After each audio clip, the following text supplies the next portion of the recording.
जय हिंद दोस्तों, क्या आप इस पॉलिटिशियन लेडी को जानते हैं? मेरे हिसाब से तो जानते ही होंगे। इन्होंने एक दफा एज ए विदेश मंत्री के तौर पर भारत दौरा भी किया था और आजकल ये पॉलिटिशियन लेडी भारत विरोध में बयान देने में सबसे आगे है। अगर अभी तक आपको इनका नाम याद नहीं आ रहा तो आपको बता दूं कि ये पाकिस्तान की विदेश मामलों के राज्य मंत्री हिना रब्बानी है। जितनी ये खूबसूरत है उससे खतरनाक इनकी बयानबाजी है, तो चेहरे पे मत जाइएगा। आज की न्यूज़ इन्हीं से संबंधित है, इसलिए सबसे पहले मैंने आपको इनका इंट्रोडक्शन कराया। तो देखिए दोस्तों, पाकिस्तान की इस विदेश राज्य मंत्री ने भारतीय सेना के शेलिंग पावर पर सवाल उठाए। अब शेलिंग यानी भारतीय सेना आर्टिलरी गन से जो गोले दागकर अपनी फायर पावर का जायजा लेती है उसे ही शेलिंग फायर कहते हैं। तो इसी पर हिना जी ने आपत्ति जताई है।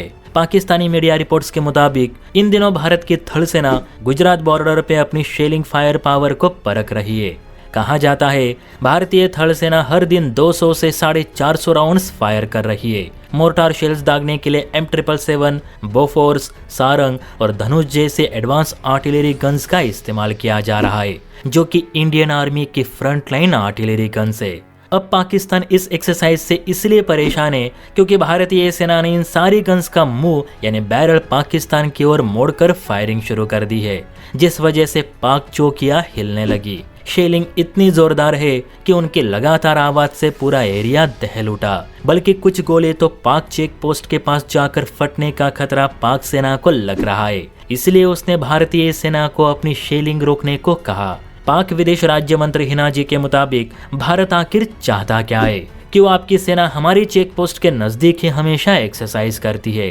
बीते दिनों भी जो एयर एक्सरसाइज हुई तब भी भारत ने अपने राफेल और सुखोई विमानों से बमबारी करके पूरे पोखरण को जंग के मैदान में तब्दील कर दिया था। उस वक्त तो हमारी चौकियां बस टूटनी बाकी रह गई थी और आज फिर भारत की सेना जानबूझकर हमारे चेक पोस्ट के नजदीक आर्टिलरी गन से मोटार शेल्स दाग रही है, जो कि गलत है। हिना जी का कहना है कि भारत पाकिस्तान की शांति को हल्के में ना ले। अगर आपकी वजह से हमारी चौकियों को जरा सा भी नुकसान हुआ तो पाकिस्तान भी हाथ पे हाथ धरे चुप नहीं बैठेगा। हम भी ईंट का जवाब पत्थर से देना बखूबी जानते हैं, इसीलिए भारत अपनी शेलिंग फौरन रोके। इसी में आपकी भलाई है।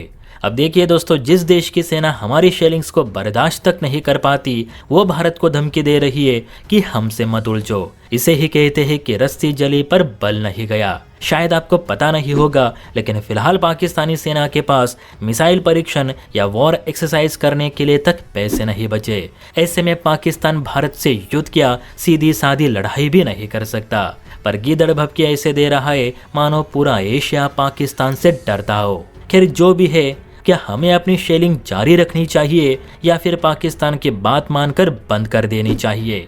आपको क्या सही लगता है? नीचे कमेंट करके ज़रूर बताइए। और हाँ, वीडियो ज़रा सी भी अच्छी लगी हो तो चैनल को लाइक एंड सब्सक्राइब ज़रूर कीजिए। जय हिंद।